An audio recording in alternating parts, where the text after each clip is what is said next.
Hi girls, welcome to our civics class children.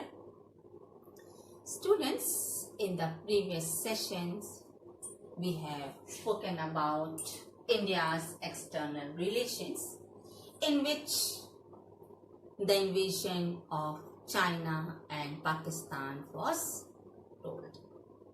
As you know, China's invasion, which took place in 1962, which affected not only the situation or condition of India, but also it affected the situation of especially the political affairs of China. पीछे sessions में भारत के विदेशी संबंध के परिप्रेक्ष्य में आपने China और पाकिस्तान के आक्रमण के बारे में सुना। चाइनीज इन्वेजन जो 1962 में हुआ, जिसमें न केवल भारत को बल्कि चीन को भी खास करके राजनीतिक परेशानियों का सामना करना पड़ा। इसके साथ ही साथ आपने कल पाकिस्तान इन्वेजन 1965 में हुए पाकिस्तानी आक्रमण के बारे में सुना। इसमें भी पाकिस्तान को काफी सैन्य हानि उठानी पड़ी और भारत को इकोनॉमिक आर्थिक रूप में खास करके नुकसान का सामना करना पड़ा। So in this same context, continuing with the topic 9, today's topic number 9 is आज हम अगले देश की चर्चा करेंगे, Bangladesh war 1971।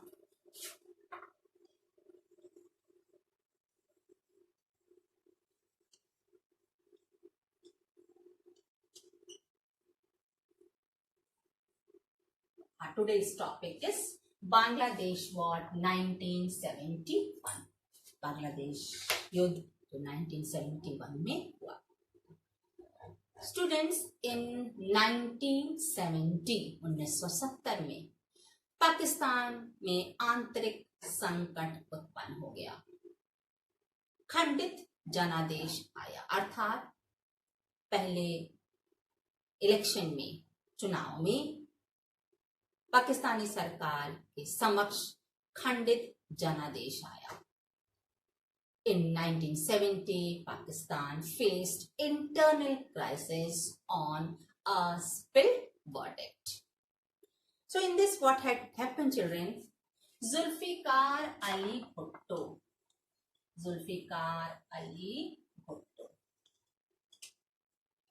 he gained victory on West Pakistan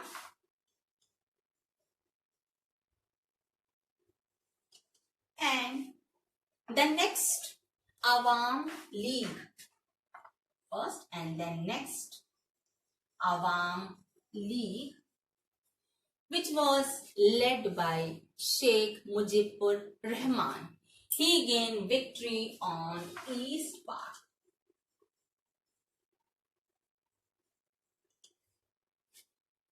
इसमें आपने देखा कि जो पहला चुनाव परिणाम आया, जनादेश आया, उसमें जुल्फिकार अली भुट्टो को पश्चिमी पाकिस्तान और अवाम लीग जो शेख मुजीबुर रहमान के लीडरशिप में था, उन्हें ईस्ट पाकिस्तान, पूर्वी पाकिस्तान में स्पष्ट जनादेश मिला।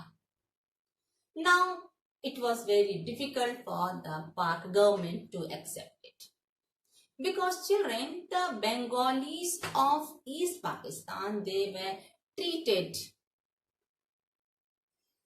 not properly by the Pakistan government. Those Bengalis were treated as second class by the rulers of West Pakistan. So they supported Awam League. उन्होंने अवाम लीग को अपना वोट, अपना मत दिया। So this result, when it came, it was totally a split verdict, खंडित जनादेश था। So the Pakistan rulers were not ready to accept this democratic verdict. जो जनादेश आया उसे पाकिस्तानी सरकार एक्सेप्ट करने में तैयार नहीं थी।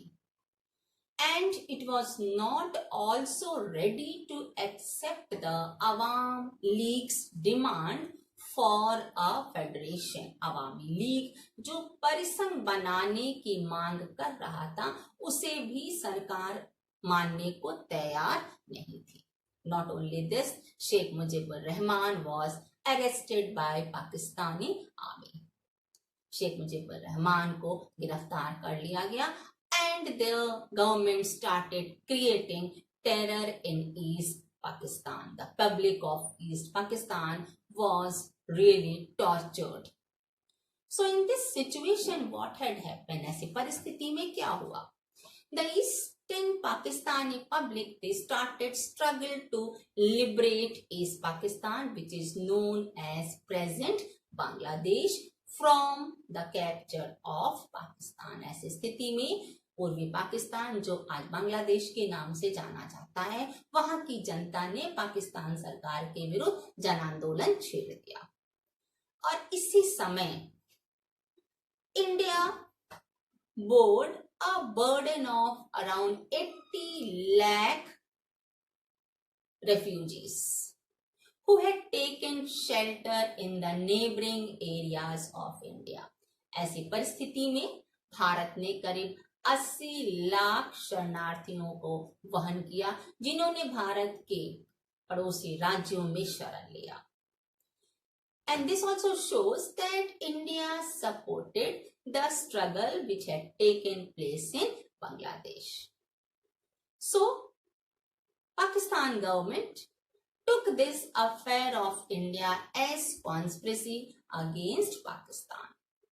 भारत ने जिन शरणार्थियों की सहायता की उस तथ्य से पाकिस्तानी सरकार असहमत हुई। उनका मानना था कि भारत पाकिस्तान के आंतरिक मामलों में कहीं न कहीं हस्तक्षेप कर रहा है। Pakistan was also supported by US and China. Pakistan को US और चाइना का भी समर्थन मिल रहा था and this relation of US and China started improving in 1960. 1960 में यूएस और चाइना के संबंध और सुधरने लगे। ऐसी स्थिति में in this condition Henry Kissinger, the adviser of US president Richard Nixon, he had gone on a secret visit to China via Pakistan in July 1971. इस प्रकार गुप्त रूप में जब चाइना और पाकिस्तान का भ्रमण किया गया तो ये बात भारत के लिए एक बहुत बड़ी चुनौती बन गई।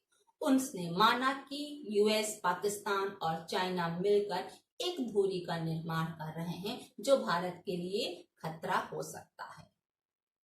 So in this situation, India signed 20 years Treaty of Peace and Friendship with Soviet Union in August 1971. ऐसी परिस्थिति में भारत को भी किसी राज्य के समर्थन की आवश्यकता थी तो उसने सोवियत संघ के साथ 20 वर्षीय शांति समझौते पर साइन किया। They agreed with the pact in which India was assured to be given help from Soviet Union in the condition of invasion. और इस एग्रीमेंट में ये तय हुआ कि भारत पर यदि किसी प्रकार का कोई संकट आता है, आक्रमण होता है तो सोवियत संघ उसको इस परिस्थिति में जरूर सहायता देगा। So children, the diplomatic tensions were growing along with the military build-up. न केवल राजनयिक तनाव था बल्कि सैन्य तैयारी के साथ पाकिस्तान तैयार था जहां चीन और यूएस से उसको हेल्प मिल रहा था। So it resulted into full-scale war in 1971 और यही वह समय था जहां दोनों देशों के बीच, भारत और पाकिस्तान के बीच संघर्ष 1971 में छिड़ गया। In which Pakistani aircraft attacked Punjab and Rajasthan and the army moved towards the front of Jammu and Kashmir. Already you have heard the dispute of Jammu and Kashmir between India and China. ऐसे समय में पाकिस्तान ने पंजाब और राजस्थान पर वायु हमले किए और उनकी सेना जम्मू कश्मीर के मोर्चे की ओर भी बढ़ गई। Not only this, India also involved Air Force, Navy and Army in Western and Eastern force front of Pakistan. न केवल पाकिस्तान बल्कि भारत की भी जल थल नभ तीनों सेनाओं ने पश्चिम और पूर्वी पाकिस्तान के पश्चिम और पूर्वी मोर्चे पर अपनी कार्रवाई आरंभ कर दी. Even when Pakistan was attacked by India, so the people of eastern Pakistan, they not only supported but they welcomed the Indian army in this affair. So with this support, Indian army was able to proceed in East Pakistan, and within 10 days, Indian army was able to surround Dhaka from 3 sides. पूर्वी पाकिस्तान की public ने भारतीय सेना की सहायता की, उनका स्वागत किया. परिणाम स्वरूप 10 दिनों में ही ढाका 3 तरफ से, 3 ओर से, 3 मोर्चों से भारतीय सेना के द्वारा घिर गया. So with this, the 90,000 Pakistani army surrendered. ऐसी स्थिति में 90,000 पाकिस्तानी सेना ने भारत के समक्ष सरेंडर कर दिया. So with Bangladesh as a free country, India declared unilateral ceasefire. ऐसी स्थिति में भारत ने एक तरफा युद्ध विराम घोषित कर दिया. So with this, in July 1972, 1972 में, जुलाई 1972, 1972 में शिमला एग्रीमेंट भारत और पाकिस्तान के मध्य किया गया, जिसमें भारत की ओर से प्रधानमंत्री श्रीमती इंदिरा गांधी और पाकिस्तान की ओर से जुल्फिकार अली भुट्टो ने सहमति दी. दोनों के बीच शिमला एग्रीमेंट किया गया और इस अग्रीमेंट में, इस पैक्ट में they promise to go back to peace and harmonious circumstances. ऐसे परिस्थिति में उन्होंने ये तय किया कि दोनों देश अपने राष्ट्रों में, अपने देशों में शांति और सुव्यवस्था कायम रखने का हर संभव प्रयत्न करेंगे. So children, with the victory of 1971, a moment of glory was seen in India. It was a time of glory for India, which you will be reading in the later chapters. As Indira Gandhi was the Prime Minister at that time, 1971, in her leadership only India gained victory. So that gave a positive effect on the elections, both coming elections which had taken place in 1971, where Indira Gandhi won the election of Lok Sabha, and in many of the state assemblies also where the election was held, Congress was able to prove its victory. So children, not only this, it was not only the time of glory, but also it had given some effects to Indian economy also. Because children, after the freedom, we decided, our representatives decided for 5-year plans in which the matters were considered, priority was considered, but in these circumstances where India was invaded from China as well as from Pakistan, had a great economic loss. ऐसी स्थिति में जबकि आजादी के बाद भारत ने 5 वर्षीय योजनाएं आरंभ की, जिसमें हर 5 वर्षीय काल में किसी न किसी क्षेत्र को वरीयता देकर भारत के विकास का हर संभव प्रयत्न किया जाता था, जिसके बारे में आपने पीछे चैप्टर्स में सुना. तो उन 5 वर्षीय योजनाओं में जो कुछ डिसाइड हुआ वह कुछ समय तक पूरा नहीं हो पाया. इसके बारे में भी आपने पीछे सेशंस में सुना है. क्यों नहीं हो पाया? Why? Because at that time, in this situation, in this invasion, India was supposed to give priority to give more money for defense sector. Bharat के लिए आवश्यक था कि रक्षा कार्य में, रक्षा क्षेत्र में नए तकनीकियों का विकास किया जाए, अधिक से अधिक धन या बजट के रूप में अधिक धन रक्षा बजट में सरकार के द्वारा दिया जाना उस समय अति आवश्यक हो गया, जिसका परिणाम क्या हुआ? भारत की अर्थव्यवस्था प्रभावित हुई। Clear?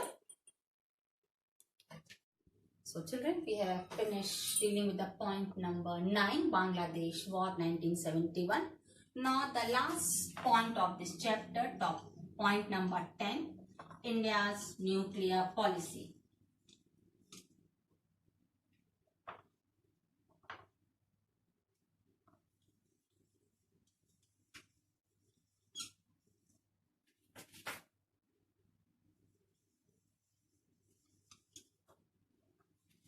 Our last point of this chapter is India's nuclear policy, Bharat की परमाणु नीति, इसके बारे में हम अब चर्चा करेंगे. You've just heard, children, that seeing to the circumstances, the invasions, the 3 wars which were faced by India, it was decided to give priority by the Indian government to give more money on defense budget. बीती हुई परिस्थितियां इस प्रकार की थी जो आपने पिछले सेशंस में पढ़ा, जिनके बारे में आपने सुना कि किस प्रकार भारत के लिए आवश्यक हो गया था कि वह रक्षा बजट में अधिक से अधिक धन दे, धन का खर्च करे. So with this you will be hearing about India's nuclear policy. Children, in that same era, a crucial development had taken place in India when the first nuclear explosion by India was done in 1974. Bharat द्वारा मई 1974 में प्रथम परमाणु परीक्षण किया गया. Of course, children, Nehru, the first Prime Minister, he had deep faith in science and technology to build a modern India. Nehru जो कि भारत के प्रथम प्रधानमंत्री थे, उनका विश्वास था कि जब तक साइंस और प्रौद्योगिकी, विज्ञान और प्रौद्योगिकी क्षेत्र में विस्तार नहीं होगा, तब तक आधुनिक भारत का निर्माण नहीं किया जा सकेगा. So with this concept only, under the nuclear progress, it was initiated in late 1940s under the guidance of Homi Jahangir Bhabha. He was requested to generate atomic energy for peaceful purpose. इसी परिप्रेक्ष्य में औद्योगिकरण की नीति का महत्वपूर्ण घटक जो परमाणु कार्यक्रम था, जिसे केवल शांतिपूर्ण उद्देश्यों के लिए ही इस्तेमाल किया जाना था, इस संदर्भ में सन 1940 के अंतिम वर्षों में होमी जहांगीर भाभा के निर्देशन में अणु ऊर्जा बनाने का कार्य आरंभ किया गया. Nehru was against nuclear weapons. Pandit Jawaharlal Nehru परमाणु हथियारों के विरुद्ध थे. Because he used to say that nuclear weapons are explosive device, it results only vast destruction. Even he tried all his best to plead the 2 superpowers for nuclear disarmament. उन्होंने, पंडित जवाहरलाल नेहरू ने, जो 2 महत्वपूर्ण शक्तियां थी, यूएस और यूएसएसआर, उन्हें भी परमाणु निशस्त्रीकरण के सहयोग में अपना समर्थन देने का अपील किया. But no effect was seen. इस प्रकार का कोई परिवर्तन उनके इस विचारों के समर्थन में नहीं देखा गया. इतना ही नहीं, not only this, when communist China conducted nuclear test on October 1964, जब कम्युनिस्ट चाइना द्वारा न्यूक्लियर टेस्ट 1974 में किया गया, at that time only the 5 nuclear weapon powers, उसी समय जो 5 अणु संपन्न देश थे, शक्तियां थी, namely US, USSR, UK, France, China. इन 5 महाशक्तियां जो संयुक्त राष्ट्र संघ के सबसे महत्वपूर्ण अंग सुरक्षा परिषद के स्थायी सदस्य देश हैं. They are the permanent member countries of UN, the most important you can say organ of UN, which is said as Security Council. They are and they were the permanent country members of UN. What did they do? They tried to impose a treaty name as NPT. उन्होंने परमाणु अप्रसार संधि 1968 में की और उसे अन्य राष्ट्रों पर थोपने का प्रयास किया, जबकि वह खुद इस प्रकार के आविष्कारों में के विरोध में नहीं थे. So India considered this NPT treaty, परमाणु अप्रसार संधि को भेदभाव की संधि किया कहा. It considered this treaty as totally based on discrimination. So India refused to sign the treaty of NPT. And children, the first nuclear test done by India, as you have just heard at the started of this point, it was considered as peaceful explosion. जो पहला परमाणु test किया गया, परमाणु परीक्षण भारत के द्वारा किया गया, उसे आप कह सकती हैं कि उसे शांतिपूर्ण उद्देश्य किया गया. इसके लिए भारत सदैव ही प्रयत्न करता रहा, वचनबद्ध रहा. Of course, when such nuclear tests were done, खास करके भारत के द्वारा जब किया गया, तो उस समय भारत की आर्थिक स्थिति बहुत अच्छी नहीं थी. It was a tough time regarding economy for India. And in the same time, it happened when Arab-Israel war took place in 1973. 1973 में अरब-इजराइल वॉर आरंभ हो गया, जिसका प्रभाव विश्व के कई देशों पर पड़ा, अनेक देशों पर पड़ा. Why? Because it gave rise to the price of oil. Arab Israel countries में जो 1973 में अरेबियन कंट्रीज में जो वॉर हुआ, उन्होंने क्या किया, तेल की जो कीमत थी उसको बढ़ा दी, जिससे पूरे सभी देशों में, विश्व के करीब सभी देशों में इस बढ़ते हुए मूल्य को देखकर हाहाकार मच गया. और ऐसे समय में भारत, जबकि खुद भी आर्थिक व्यवस्था उसकी अच्छी नहीं थी, ये भी भारत के लिए एक बहुत बड़ी चुनौती बन गई, about which you will be reading in the later chapters. So children, in all these points of this chapter, you must have noticed that there were minor differences in political parties on external relations.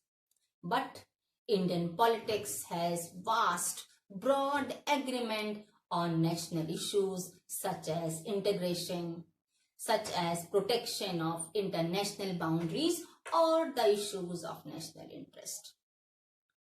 Bharat की जितनी भी राजनीतिक पार्टियां हैं, ठीक है, उनके विचारों में मतभेद कहीं ना कहीं देखा गया, लेकिन जब भी अंतर्राष्ट्रीय स्तर पर देश के किसी भी विषय पर, किसी भी संदर्भ में कोई चुनौती आए, तो सभी राजनीतिक पार्टियों ने एकजुट होकर अपना समर्थन देकर भारत को उस चुनौती से उबरने का सहयोग दिया. चाहे वह अंतर्राष्ट्रीय मामलों में खास करके सीमा का विवाद हो, या भारत के किसी भी राष्ट्र हित का कोई विषय हो, सभी पार्टियां एक मत रही. That is why you have seen the time from 1962 to 1972 when India faced 3 wars. Different political parties had formed the government, but they had limited role in party politics. कि कोई भी political parties ने सरकार बनाई, लेकिन उन्होंने सीमित राजनीति की. अर्थात अंतर्राष्ट्रीय मामलों में, भारत की संप्रभुता के मामले में हमारे भारतीय प्रतिनिधि सदैव एक मत रहे हैं. इसीलिए हमारा भारत आज एक आत्मनिर्भर देश बन सका, या सभी बाह्य चुनौतियों का सामना करने में भारत आज हर लेवल पर, हर स्तर पर सफल है. With this children, our today's topic is done. Thank you girls. Have a nice day.